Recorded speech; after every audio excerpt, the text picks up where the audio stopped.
it my business this year to spend more time with people who are actually doing the work. They don't get enough attention because they're busy. They're busy doing the work. So we don't see them on all of who has time to be on TV except people who have time to be on TV. So I'm like reaching out. So I reached out to this woman on Twitter and I was like, would you come on the show? She is a water warrior. We're going to find out what that is. Educator, entrepreneur, human rights activist, and president and CEO of We the People of Detroit. Y'all, the D is in the building. Let me welcome Monica Lewis Patrick to the Karen Hunter Show. Hello. Hey, Miss Professor Karen Hunter, I can't tell you what an honor and a privilege this is. My office has been buzzing. My mama's been calling.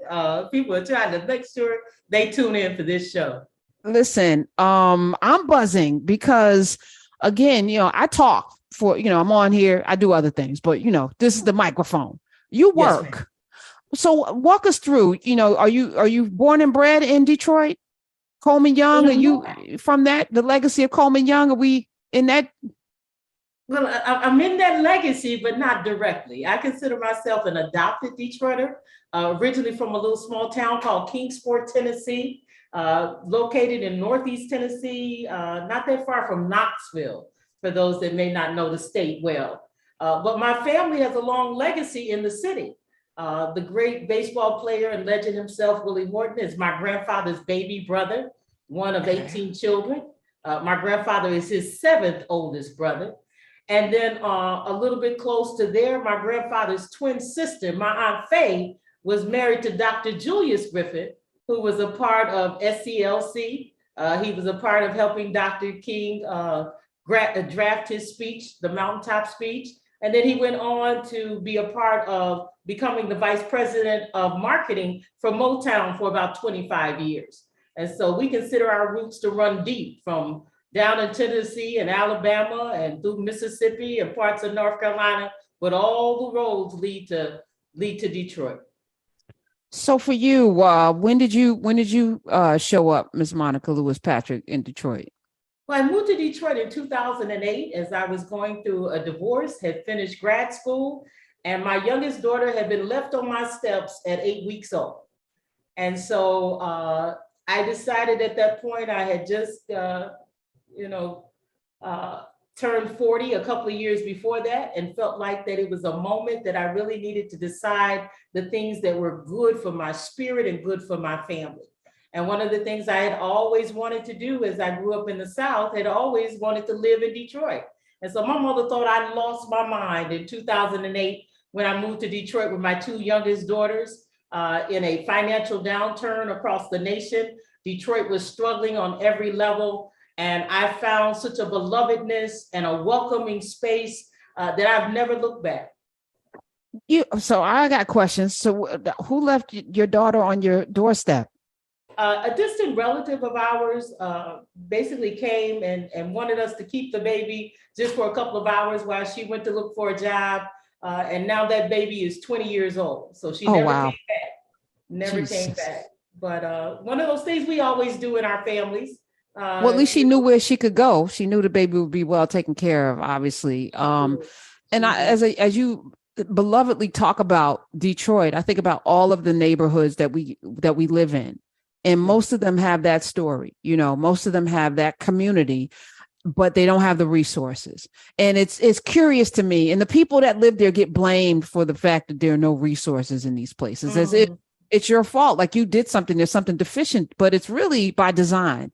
So you coming from, from the South to Detroit, a place that you wanted to live. What was the biggest challenge that you found living in a city like Detroit? Well, one of the things that really shook me to my core was to find out the intentionality that had gone into divesting from public education. That there had been an intentional dismantlement of public education in Detroit. And of course, I had only been here a couple of weeks, getting my daughters settled into school. And within a couple of weeks, I was in the middle of the throes of that fight for public education and to be able to deny mural control. And of course, under that, at the time, there was a lot of corporate interest vying for Dave Bing to be able to take over Detroit public schools. Well, in my opinion, they weren't doing such a good job of running the city. Why would we want to give them our children? And so through the lens of many amazing women, especially women of color in this city, we joined ranks and showed up for 5 weeks resisting mineral oil control. And we beat back all of those special interest dollars that went into mineral oil control. But quickly after that, I found that it wasn't just about controlling the dollars that went into public education, but it was about controlling all the dollars that go into Black and brown communities. And so we quickly shifted and pivoted to fight what was happening around the contrived bankrupting of the city of Detroit. Many of the women that I had grown to love and respect and know were the very same women and families that were finding themselves actually having their pensions taken and their health care stolen. And then, of course, quickly after that, what we realized was that the crown jewel of the city, which is the water department, the water and sewage department for the city of Detroit, was really what was in their crosshairs. That they really wanted to take over one of the largest municipal water systems in North America, and one of the most successful, I may add. Up until the late 1990s, we had an award-winning system that actually was one of the best in the world, not just in America, but internationally known for producing quality water. And so that fight was the fight that really changed my life. And that is the fight that I'm dedicated to do, is that I'm determined that on my watch, we will deliver clean, safe, and affordable water for every human being, not just those that are classified, not those that we like or choose to serve, but every person deserves that right. I love it. Monica Lewis Patrick is her name. We the people of Detroit.com. We the people of Detroit.com. Just down the road a bit is Flint.